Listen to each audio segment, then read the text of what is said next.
Welcome to the Poetry Spotlight. Let's get lost in some beautiful writing. Sounds good. Today, we're taking a journey into, well, the heart of a really powerful natural phenomenon, seen through the eyes of a master poet. Just imagine that stillness right before a big storm hits. That heavy air. Exactly, thick with anticipation, and then, bam, this sudden, visceral explosion of nature's fury. Yeah. That's the kind of electrifying experience we're unpacking today with an African thunderstorm. Oh, a fantastic choice by David Rubadiri. Right, the renowned poet, David Rubadiri. It's a truly remarkable piece. And Rubadiri himself, born in Malawi back in 1930, passed away just a few years ago in 2018. He was much more than just a poet. Oh, yeah? Definitely. A celebrated novelist, playwright, too. Just a huge figure in contemporary African literature, really. Wow. A lot of people consider his poetry, the richest of its time. Richest how? Well, praise for its relevant themes, its sheer energy, just the beautiful way he put his verses together, the composition. And looking at his writing, what really hits you first is that incredible skill with language. Absolutely. We're talking about what some call economic use of language, like not a single wasted word. Precision. Yeah, combined with these amazing descriptive skills and use of vivid and evocative images. He paints such clear pictures, but so concisely. He really does. And it's no surprise, Africa itself was his core inspiration. Right. And An African Thunderstorm has become, well, probably his most popular nature poem. You can see why. It's just a perfect example of his mastery.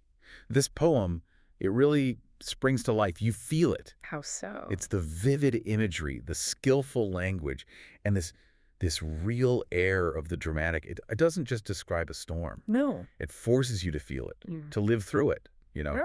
experience the raw power and how people react. And that's exactly what we want to get into in this deep dive. We're going to peel back the layers of Rubadiri's language, try to understand how he brings this African thunderstorm to such vibrant life. We'll look at the raw power, sure, but also the different human reactions. The contrast there is key. Yeah, and what that tells us about our own place in the natural world. So the goal is for you, listening, to walk away with a real sense of the intensity and the underlying messages woven into this amazing poem. Sounds great. But first, you really need to hear it. Absolutely. To really appreciate it, let's hear the whole thing first. I'll read it now. An African Thunderstorm by David Rubadiri from the West. Clouds come hurrying with the wind, turning sharply, here and there, like a plague of locusts whirling, tossing up things on its tail, like a madman chasing nothing.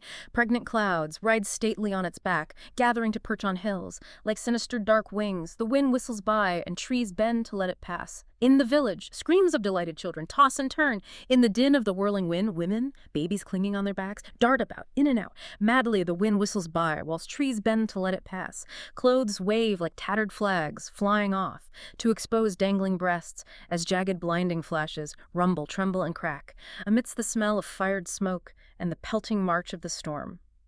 Wow. Okay, even just reading it aloud like that, you can feel that intensity building up, that immediate sense of power and motion. It hits you right away. What's your first take on the mood Rubadiri sets, right from the get-go? It's an immediate jolt, isn't it? Those very first lines, they just craft this threatening atmosphere. Yeah. You feel this urgency, this real sense of drama kicking off. It's clear this isn't just, some rain shower. No. It's the arrival of something. Well, something exciting and dangerous. He doesn't waste any time establishing that. Pulls you right into the coming chaos. You said urgency, and that really comes through in how the storm arrives in those first couple of stanzas. The lines, "From the west clouds come hurrying with the wind, turning sharply here and there." It paints such a vivid picture of fast, almost chaotic movement. Totally. It's not some slow, grand entrance, is it? It's a rush. Not at all. It's frantic. And the imagery he uses makes it so potent. Like what? Well, take that first really striking simile. The clouds compared to a plague of locusts swirling. Yeah, that one jumps out. That's not just description, right? It immediately brings up images of this huge, destructive swarm. Something overwhelming, unstoppable. Like an invasion. Exactly. Yeah. It's not just lots of clouds. It's like an infestation, an invading force. It's interesting, too, because he picks something both natural and devastating, especially in an African context, right? Yeah. Locust swarms are a real, serious threat. A very real threat, yeah. Then he follows it up with the wind. Like a madman chasing nothing. What does that comparison do for you? It's such a strange image. I think it's genius, actually, in its simplicity. Like a madman chasing nothing. It just perfectly captures the sheer unpredictability, the raw, untamed nature of that wind. It's not going anywhere specific. It's aimless, but it's powerful and completely uncontrollable. Right. It emphasizes the storm's kind of irrational almost a live force, something beyond what humans can grasp or manage. It's not just blowing, it's frantic, almost senseless, like you said, but incredibly destructive. Right, and it contrasts so sharply with how we usually think of wind, like a gentle breeze. This is wind gone wild. Gone rogue, yeah. And then he uses that incredibly simple but really profound metaphor, pregnant clouds. What does that suggest? More than just, being full of rain. Pregnant clouds is wonderfully evocative. No. Yes, obviously it means they're full of rain, ready to burst, ready to deliver that downpour. Right, the delivery. But pregnant also carries that feeling of something imminent, something unavoidable, a natural process that's going to happen no matter what. You can't stop it. Can't stop it. It also suggests this heavy, swollen quality, like they're laboring under the weight of the rain they carry. And then just a couple lines later, he shifts again, sees the clouds like sinister dark wings. Ooh, yeah. That adds this chilling, almost predatory feel, doesn't it? It really does. Like some huge bird of prey descending on the village, casting this literal and metaphorical shadow. Makes the clouds feel alive almost. Almost evil. Malevolent, yeah. You really feel the force of it all, and the specific words he picks, they just ramp up that urgency you mentioned, don't they? Absolutely. Words like hurrying, turning sharply, whirling, tossing up things, whistles by. He's not just describing, it feels like he's enacting the motion. Exactly. It's like a masterclass in using these active verbs, these dynamic words, to create that sense of rapid, forceful, almost violent movement. You feel it. You're not just reading about the wind. You almost feel it whipping past you. You see the clouds churning. It's kinetic poetry. It really is. It's not just what the words mean. Well, It's how they sound, how they feel. that's it. The rhythm, the pace. Okay, so we've got this incredibly powerful, almost living storm coming down. What does this mean for the people in the village? Ah, right. The human element. How do they react? It feels like we get two very different reactions happening at the same time. We absolutely do.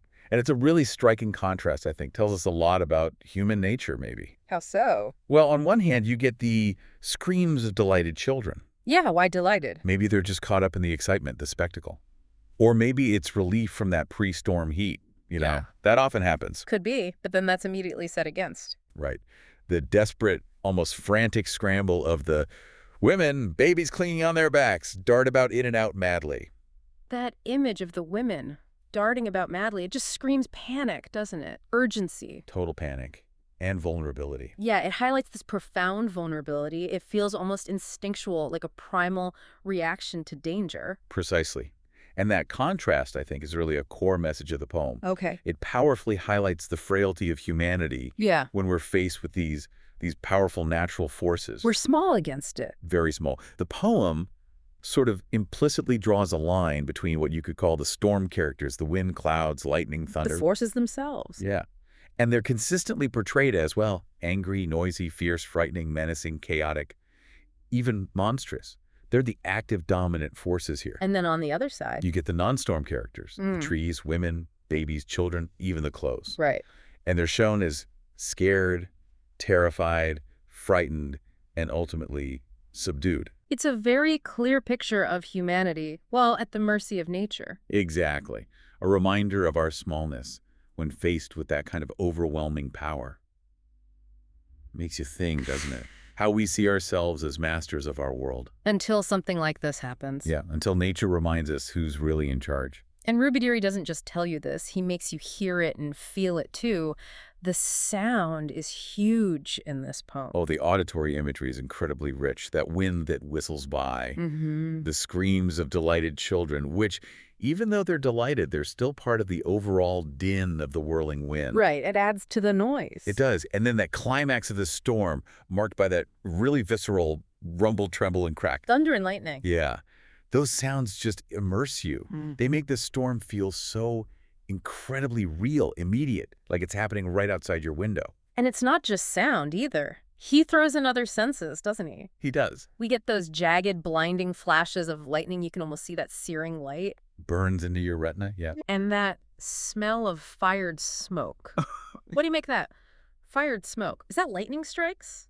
Or maybe dust from the dry ground? It's a bit ambiguous, isn't it? Yeah. Which makes it even more powerful, I think. How so? Well, fired smoke could be lightning striking dry grass or wood. It could be that sharp smell of ozone in the air during a storm, or maybe even the dust and debris kicked up with such force it smells like smoke. Doesn't really matter exactly what it is. Not really. Mm. Regardless, it's a detail that hits you immediately. It adds this layer of raw, almost painful reality to the whole experience. It grounds the abstract power of the storm in something you can actually, well, smell. Right. So this whole sensory feast sight, sound, smell, it makes sure the poem isn't just something you think about.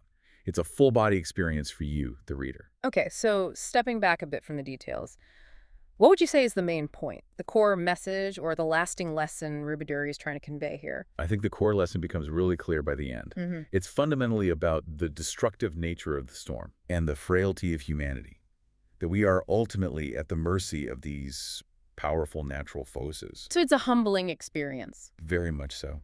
I think Rubadiri's intention here is really to share a description of a personal experience, what it feels like to be in an African thunderstorm, and its effects. Not just what it looks like. Exactly. He's showing the exciting and dangerous nature of the African storm, specifically how it forces humanity to, well, to cower at its forceful arrival. It's fascinating, though, because while the storm is specifically African, Yes, the themes feel much bigger than that, don't they? Universal, almost. I absolutely agree. It's a snapshot of a particular place, a particular climate, but that experience of being dwarfed by nature's power. Or the conflicting ways people react. Right. That speaks to anyone, anywhere, doesn't it? It kind of subtly reminds us that, for all our technology and control, I'm still vulnerable. there are still these fundamental forces that just put us in our place. Absolutely. And Rubadiri achieves that universal feeling through the very specific, powerful imagery. He paints this dramatic, almost cinematic picture of this storm in this place. And doing that. And in doing so, he highlights both nature's overwhelming power and those diverse yet fundamentally human responses to it. It really makes us reflect on our place within nature's grand, sometimes terrifying design. Whether you're facing a hurricane, a blizzard, Or indeed an African thunderstorm, the feeling is similar.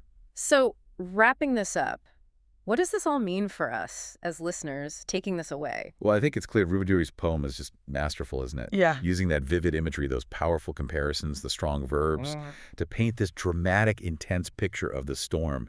It doesn't just tell you about it, it really throws you right into the middle of it. You feel the wind and hear the thunder. Exactly. And it highlights both that overwhelming power of nature and the very different human responses, that joy from the children, the terror from the women. So the core message is incredibly potent. It conveys that raw, immediate experience of nature's might.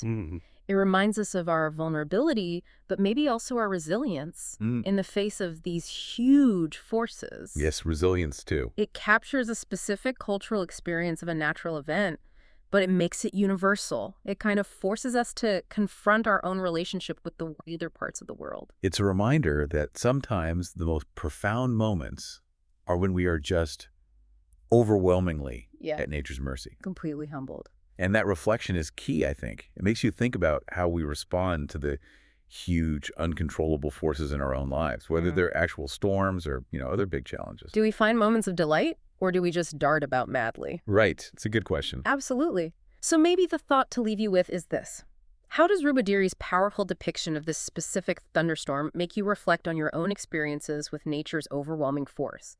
Or maybe just how different people react when they're faced with something huge and completely out of their control? It's something to think about. Definitely something that stays with you long after the poem ends. Well, that's all for today's Poetry Spotlight.